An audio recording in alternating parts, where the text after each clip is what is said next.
My loving greetings, Vanakkam, Namaste, Prem, Namaskar to one and all of you. Welcome to the Monday Sadhana program. In order to commence, sit comfortably with your eyes closed. We are going to take a deep breath in through our nostrils, and with our outward breath, we will chant Om, and we will do this 3 times. So we're going to do it together.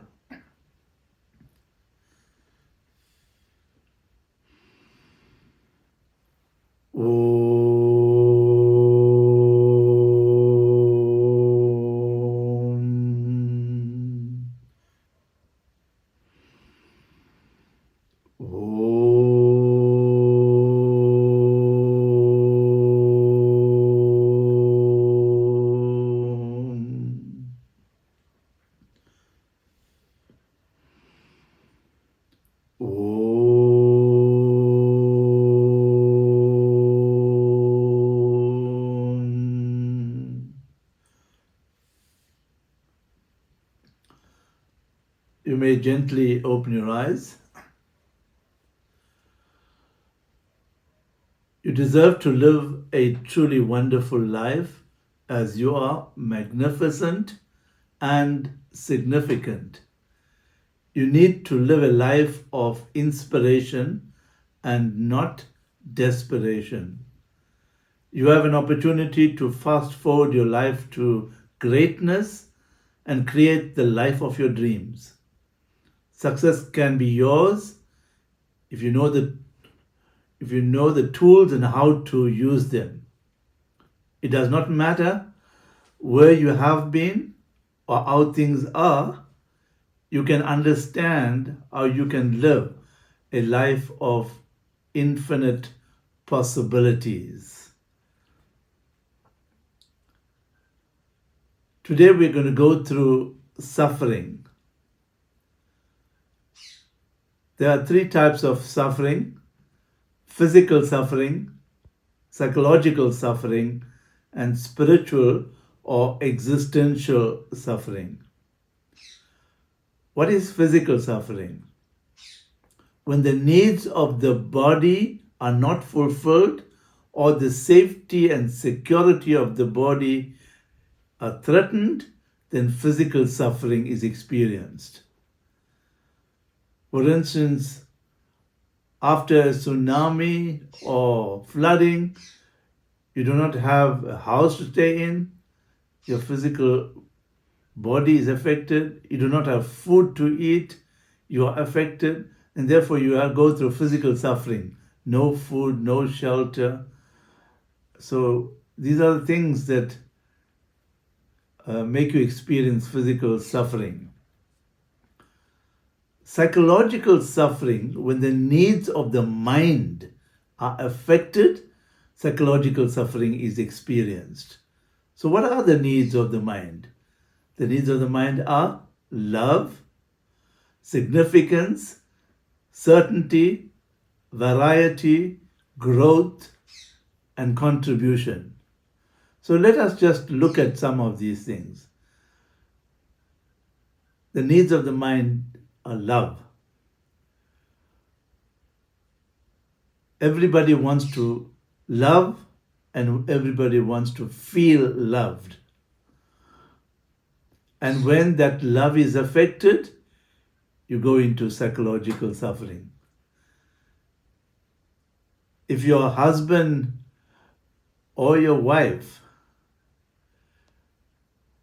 has a girlfriend or boyfriend, whatever the case may be, and you discover that, your mind will go into a turmoil. There will be so much of questions in your mind. There will be so much of storytelling in your mind. And you move into psychological suffering because somebody that you love so much is now showing love to somebody else. And when the love is divided, you go into psychological suffering. The next one is significance. Everyone wants to feel important wants to feel wanted. Whether it's in a family, you want to feel wanted and you want to feel significant, and you want every member to look up to you, even ask for your consent or your guidance. And in the work situation, you want to feel important, you want to feel recognized, and you want people to look up at you, and you want people to come to you for help and for guidance. When that happens, you feel very significant, you feel wanted, you feel known. Because we are all craving for significance. But when you're not felt wanted, you're not felt important in the family, in the work situation, or even in the religious organization, or even in a boardroom, in a meeting, when the chairman is conducting the meeting and is always looking at others and they are making input, and you want to make your input in the meeting and you're not given a chance to do that, and you're craving to do that because you want to feel important in the meeting, you're craving for significance. And when that significance is denied, you go into psychological suffering, whether it's in the boardroom, whether it's in a work situation, in the family, or in any situation whatsoever. Then we move on to certainty. Your mind wants to experience certainty about everything. Your mind wants to know everything. Your mind does not want to be in doubt. If I sent a message to you that today's Monday's Sadhana program will commence 7 o'clock, and then I continue by saying, or it may start 8 o'clock if I'm ready on time, or if I'm a bit delayed at work, we may start at 9 o'clock. So what will happen to your mind? Because you're not sure when this program is going to start. And when do you have to connect to this program? So when your mind goes into a turmoil, when your mind goes into a tiz, you go into psychological suffering because there is no certainty about anything. The next one is variety. We all want to experience variety in every facet of life. Even at home, your mother gives you noodles for breakfast, she gives you noodles for lunch, and again noodles for supper. Now your mind is going to react to it because your mind likes variety. A different breakfast, different lunch, and different supper, but you're getting the same thing. And what happens is the next day you're getting noodles again for breakfast, lunch, and supper. Your mind goes off into a tiz, your mind goes into a turmoil, and you go into psychological suffering. So anything for that matter, if there's no variety, it affects the quality of your mind. And therefore, your mind goes into a psychological suffering. Then there is growth. We all want to be seen to be growing and developing. We want to achieve upward mobility. We want to be moving forward in our lives. But if we find that we are stagnating in our lives, there is no achievement, there is no upward mobility. And then your mind goes into a tiz, your mind goes into a turmoil, and you experience psychological suffering. So growth is so important for the mind to feel nice. Then there is also contribution. Many individuals, because they excel in any field of activity, they want to contribute their whatever their skills, their knowledge, their understanding to the others. For instance, the cricketers, the world cricketers who play in the World Cup, because they are so good at cricket, they want to go to the townships and help the young teenagers to play cricket. They want to teach them the skills, how to hold a bat, how to bat, or how to bowl, and the techniques involved. But if they are denied because of some red tape, they go into psychological suffering. If, for instance, you have the different opposing parties, hypothetically, the members of the IFP and the members of ANC are in the same community and both claim to be the leaders, and if you went to the IFP leadership and said, I want to teach cricket to the youngsters here, and they agreed to it, and you are now teaching, then a leader from the ANC may come tell you, but what are you doing in our community? You first get permission from me. We are in charge here. So that red tape creates a lot of turmoil for you as a person who want to contribute to the growth and development of others. So all these red tape affect you. So you want to contribute, but you're not able to contribute. And when you're not able to contribute, then you go into psychological suffering. So that's what we need to understand.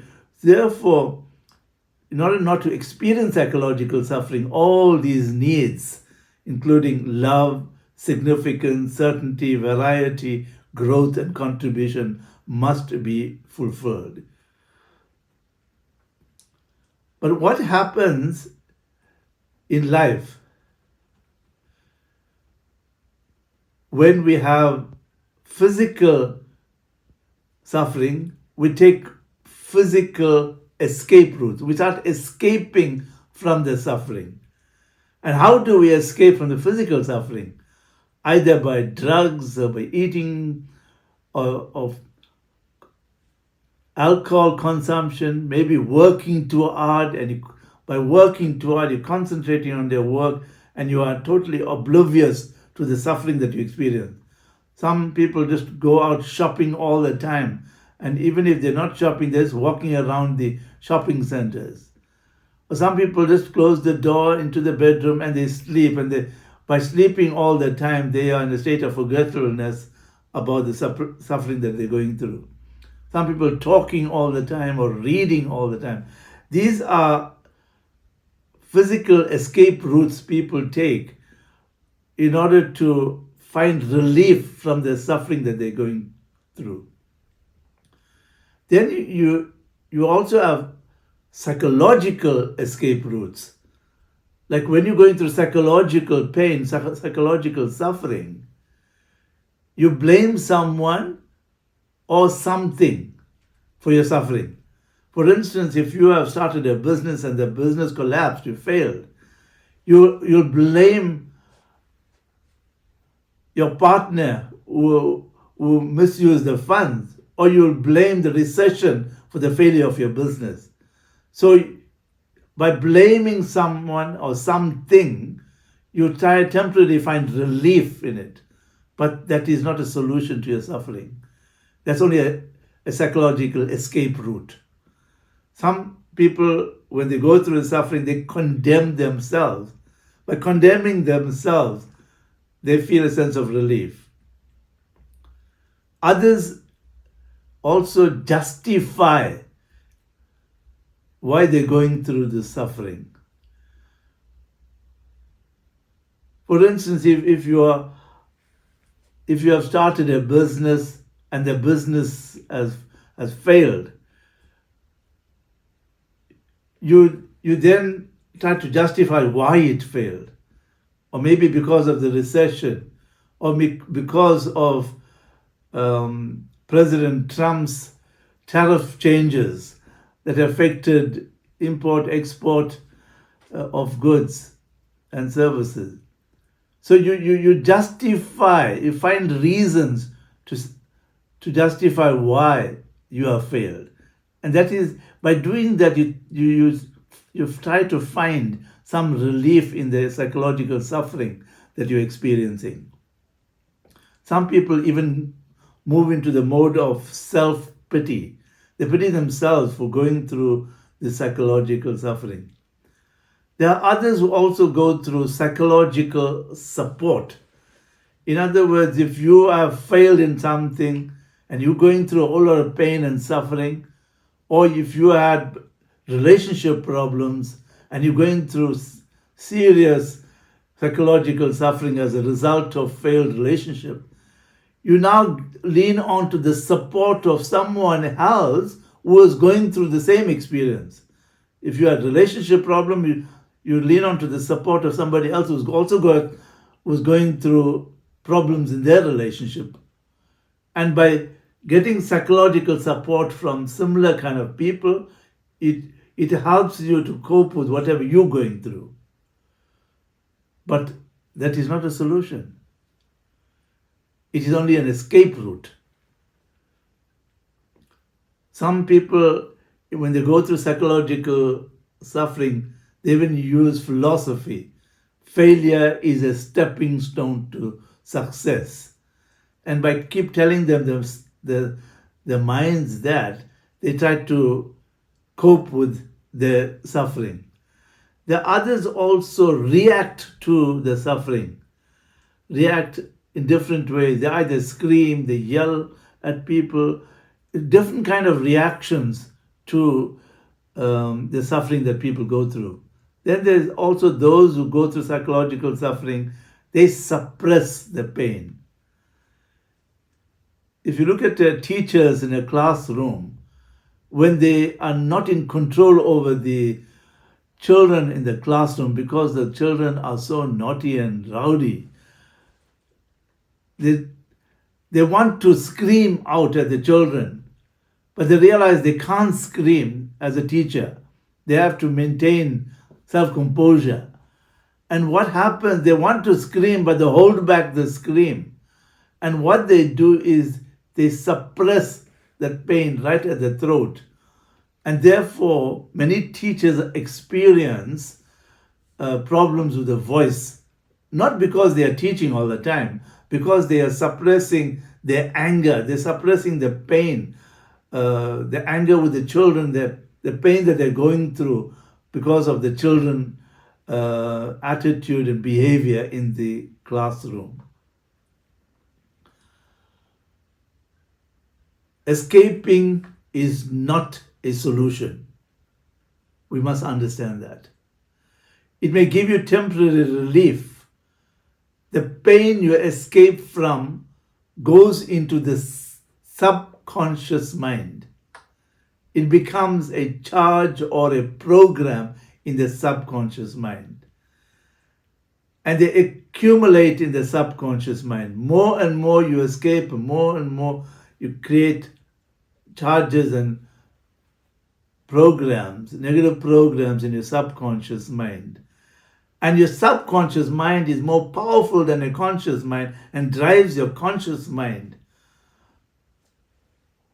and enables the people to behave the way they do simply because of what the conscious mind does coming from the programs in the subconscious mind. So the subconscious mind will start affecting you. Your conscious mind will start affecting you. They control you. Your mind controls you, controls your decisions and your ideas, and start attracting problems. So all your suffering, your psychological suffering, and escaping from the suffering is only creating more problems for you. You cannot continue life and keep escaping. The process of escaping is so painful. Stop running and turn to the suffering and start experiencing it.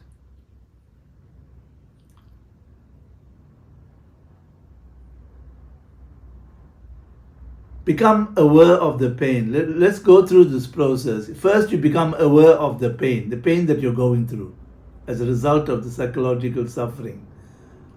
Confront or stay with the pain. First, you become aware of it. You confront the pain with the pain, and you stay with the pain. You undergo and endure the pain. You undergo that pain, you endure the pain, you experience the pain. So you reflect on the incident in which you had experienced the pain. And you go through that incident, go through the pain, experience it You undergo it, you endure it. At the end of every pain, there is joy. At the end of every pain, there is joy. So, follow this process if you have psychological pain. Let's touch on existential suffering, the third level of suffering, or spiritual suffering. You have everything, but still experience loneliness and disconnectedness. You feel something missing and feel a sense of discontent, yet you have everything. You feel a sense of separateness, and this feeling is the reason for the suffering. This feeling of disconnection, this feeling of separateness is bringing about this existential suffering. So with existential suffering, you have to become aware of the pain. Focus on it, you become aware of the pain. And you have to become completely helpless in the hands of God. And when that happens, grace comes bountifully to you and enable you to overcome the existential suffering. There's nothing that you can do to get rid of your existential suffering. It is only the surrender, supplication to God, complete surrender, and it is the grace of God is the only thing can help you to overcome existential suffering. So sit comfortably with your spine upright so that all your chakras are in alignment. With your palms on your thighs, hands on your thighs, palms facing upwards. You now move into contemplation. You contemplate on the suffering that you experience. Is it physical suffering, psychological suffering, or existential suffering? Contemplate on it. Keep your eyes closed and connect with your suffering. Is your psychological suffering because of any need that is not satisfied? Are you affected by the love in your life? Are you affected by are you cravings for significance? Affected by variety, certainty, growth, contribution? Or are you going through physical suffering? Or it may be existential suffering, because even in a crowd you are feeling lonely. You feel a sense of separateness and disconnection. You can be in a wedding where there are 1,000 people and you can still feel lonely because you're so disconnected. So you need to contemplate on exactly what kind of suffering that you're going through.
if it is psychological suffering that you are experiencing, reflect on the incident in which you have experienced the pain. Connect with that incident and experience the psychological pain.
Now visualize yourself walking down the concrete steps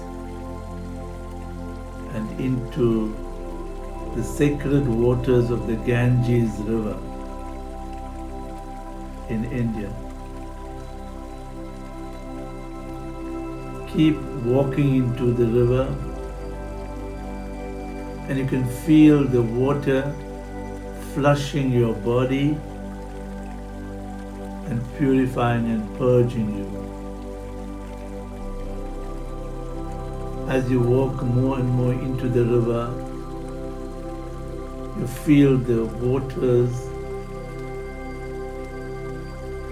vigorously flushing your body. Keep walking until the water is at your shoulder height. Your entire body is immersed in the sacred waters of the Ganges river.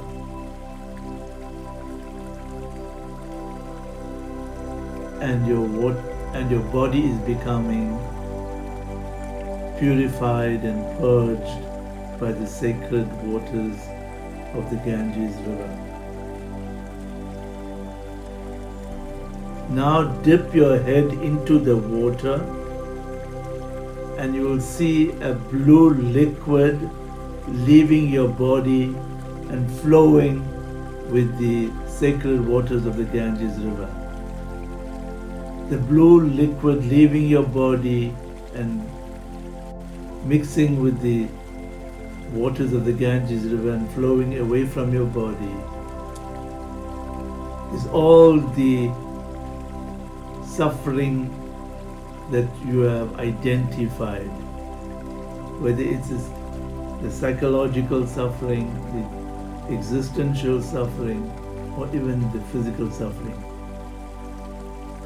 You are letting go of all your suffering that is leaving your body as the blue liquid and flowing into the Ganges river. Continue this process as you let go. You're letting go of all your pain. You're letting go of all your suffering. You're purifying and purging your life. Continue this process.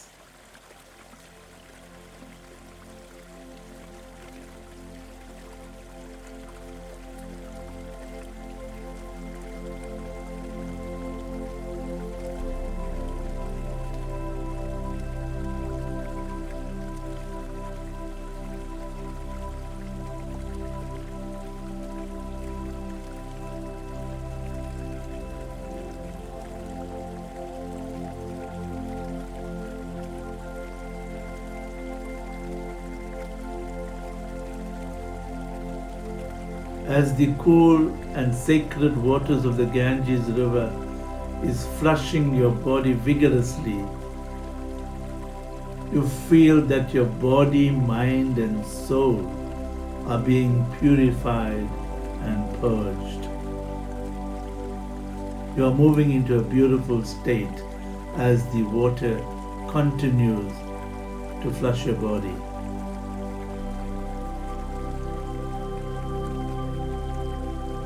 And when you dip your head into the water, you will still see blue liquid leaving your body.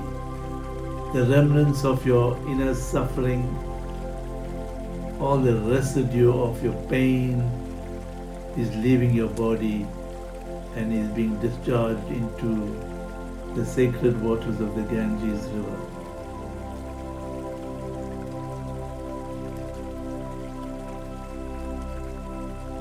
Your body, mind and soul is being purified and purged.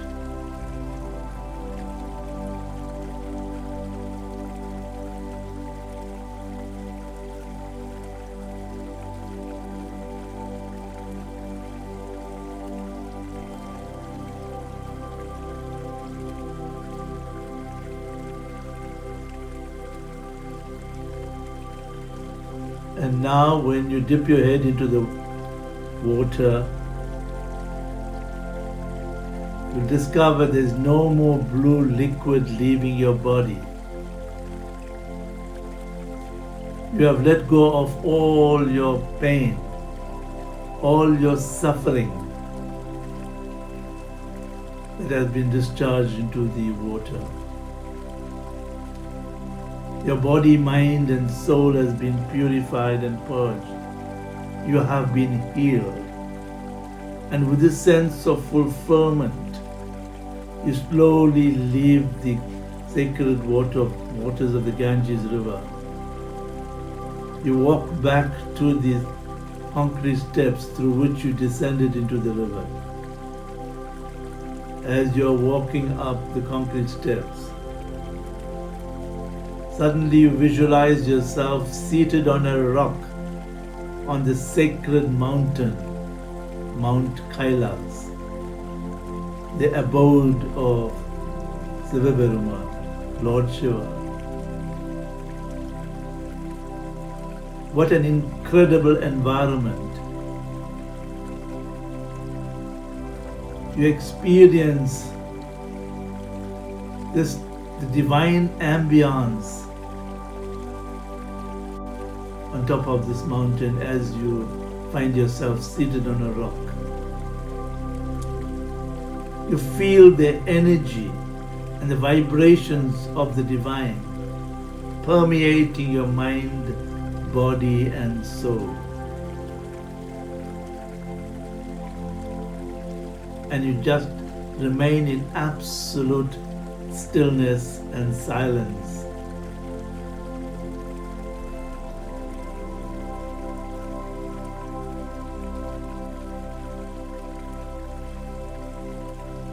While you're seated on the rock, you could see a very divine personality at a distance coming towards you, all dressed in beautiful white, surrounded by beautiful white light.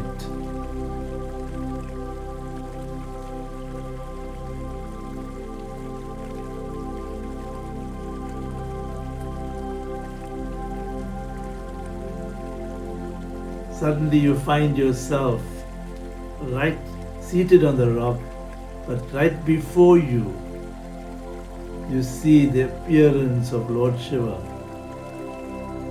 as a beautiful divine being, so calm, so tranquil, so divine, surrounded by beautiful white light.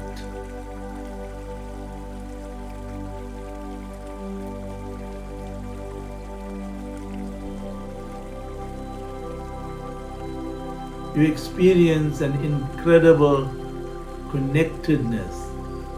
You feel a sense of oneness and synergy with God in front of you.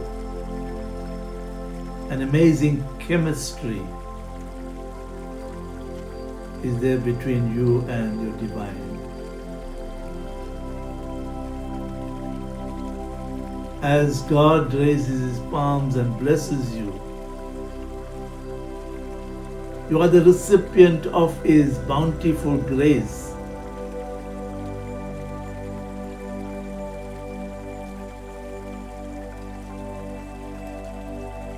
His energy and his abundant love. You experience the palpable energy of the Lord. You feel so connected with God. And that energy is permeating your entire body, mind, and soul. You are on Mount Kailas, the abode of Sivaperuman, and you feel oneness and synergy with the Lord. Just be in silence. Be yourself. Experience whatever there is.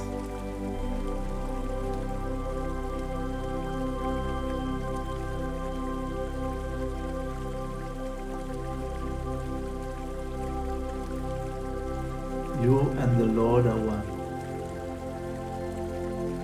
The light of the Lord permeates your entire body.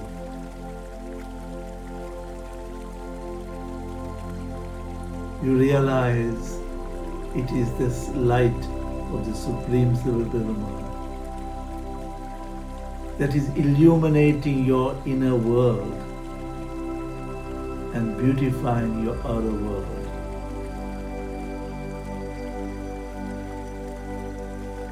You are in gratitude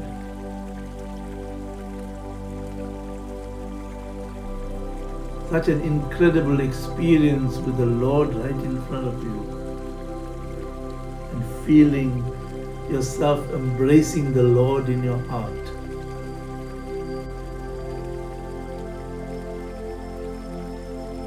Continue to remain in absolute silence as you immerse yourself with the presence of the Lord.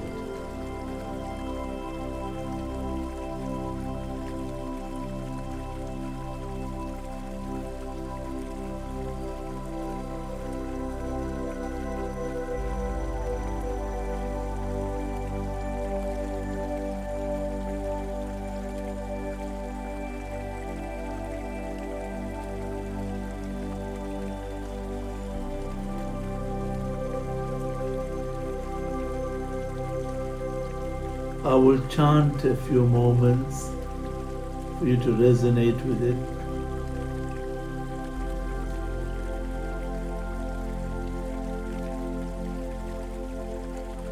Om Namah Shivaya.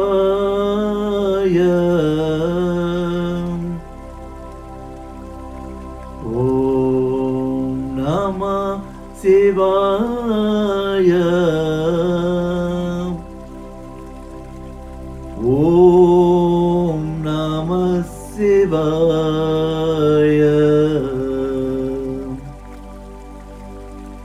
Om Namah Shivaya.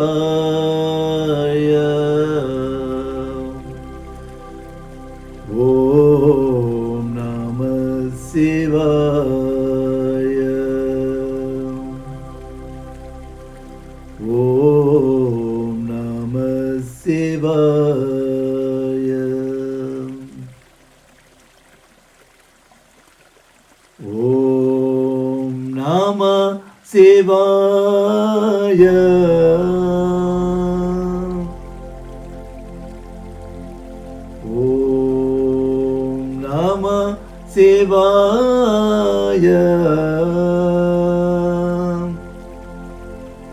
Om Namah Shivaya.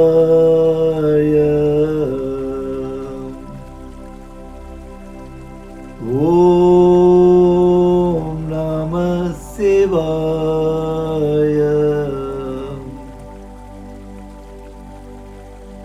Om Namah Shivaya. Om Namah Shivaya. Om Namah Shivaya. Om Namah Shivaya. Om Namah Shivaya.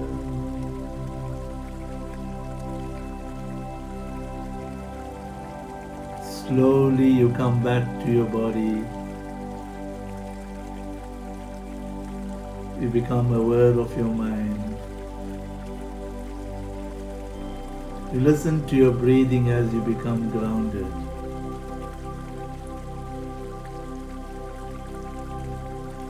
Bring your palms together in front of your heart and give thanks and gratitude to God.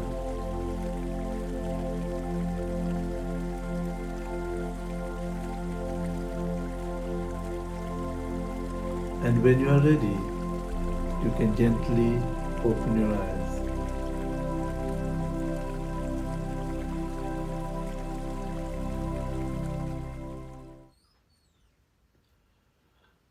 Thank you very much for joining in. I trust that you'll enjoy a beautiful experience, even if it not in this instance. If you continue persevere to repeat the programs, you will experience phenomenal outcomes in your spiritual journey. So God bless you. God be with you. Nandri Vanakkam.